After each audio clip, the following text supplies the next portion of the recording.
Wow.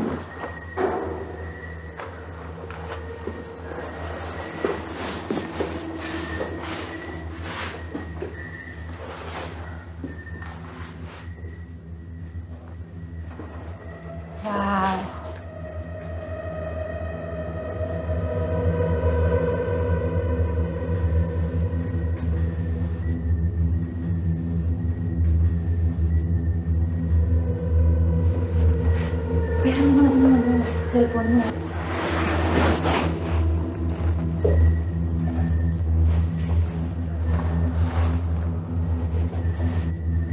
At pilit niyong ibinigay sa akin ang karunungang karnal at nabahiran ako ng karamihan ninyo.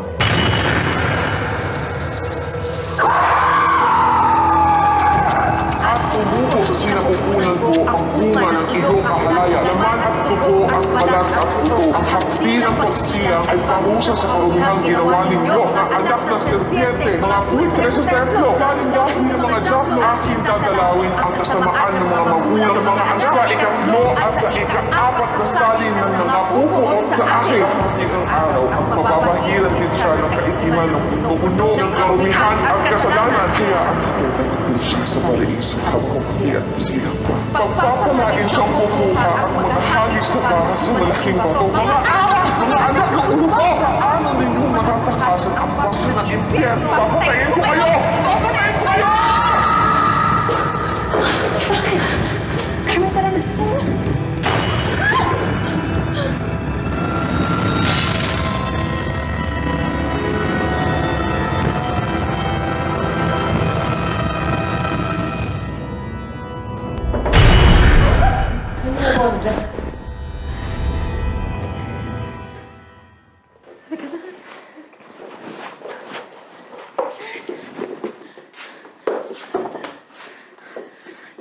Kaya sa konsepto ng katutubong Pilipino, ang mundo ng mga espiritu at mundo ng mga tao ay iisa lang.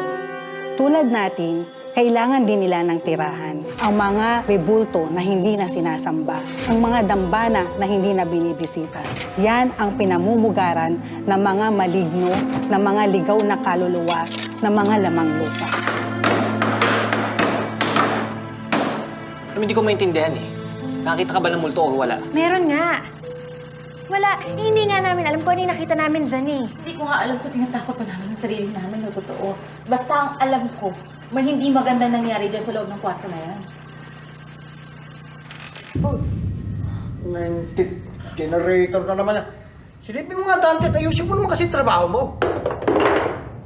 Opo. Opo. Sige na. Nakakadoko to. Ewan ko kung anong nakita ninyo pero matanda nga ang bahay nito eh.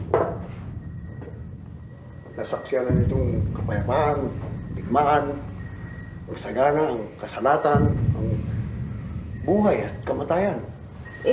Mang Linggo, saan ho ba ito binili ni Boss? Maraming ganitong bahay ang binili si Boss. Marami kasi siyang operasyon na kinakailangan ng pag-iingat. Alam mo, yung bawat haligi, bawat poste, bawat piraso ng bato, kahoy, bakal. Yung mga ganitong katandang bahay, kakaroon na ng sariling buhay, kapangyarihan. Parang matagal na na-impact at singaw ng gasolina. Isang kisap lamang.